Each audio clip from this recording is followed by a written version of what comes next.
నెల్లూరు ఆత్మకూరు ఏఎస్పేట మండలంలోని రాజవోలు శివార్లలో బడ్డీ కొట్టును నిర్వహిస్తున్న కరేటి పెంచలమ్మ మెడలోని చైన్ను లాక్కెళ్లిన కేసులో 2 నిందితులను అరెస్టు చేశామని ఆత్మకూరు డీఎస్పీ వేణుగోపాల్ తెలిపారు. పట్టణంలోని తన కార్యాలయంలో సంఘం సిఐ వేమారెడ్డి, ఏఎస్పేట ఎస్ఐ ప్రసాద్ రెడ్డితో కలిసి వివరాలను ఆయన వెల్లడించారు. నిందితుల నుంచి 20 గ్రాముల బంగారం, నగలు, బైక్ను స్వాధీనం చేసుకున్నారని తెలిపారు. నిందితులను కోర్టులో హాజరుపరచనున్నామని వెల్లడించారు. 4 గంటల సమయంలో ఏఎస్పేట మండలం రాజవోలు గ్రామంలో కరిటె పెంచలమ్మ అనే మహిళ ఒక బంకు పెట్టుకొని ఉంటే అదే సమయంలో 2 వ్యక్తులు పల్సర్ వెహికల్లో వచ్చి సిగరెట్ కావాలని అడిగి ఆమె మెడలో ఉన్న 2 చిన్న చైన్లు స్నాచ్ చేయడం జరిగింది. దానిలో భాగంగా ఒక కేసు కూడా నమోదు చేయడం జరిగింది.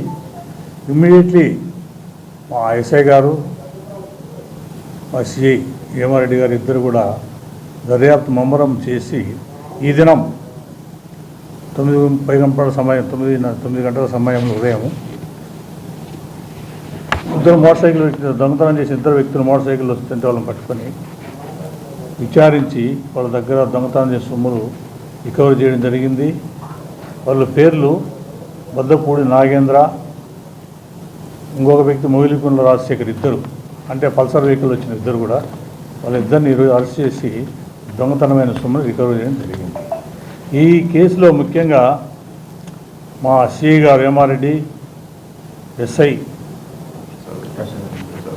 రెడ్డి ఇద్దరు కూడా 48 గంటల్లో ఈ కేసును ఛేదన చేయడం జరిగింది. వీళ్ళని పట్టుకోవడంలో టెక్నాలజీ కూడా వాడడం జరిగింది.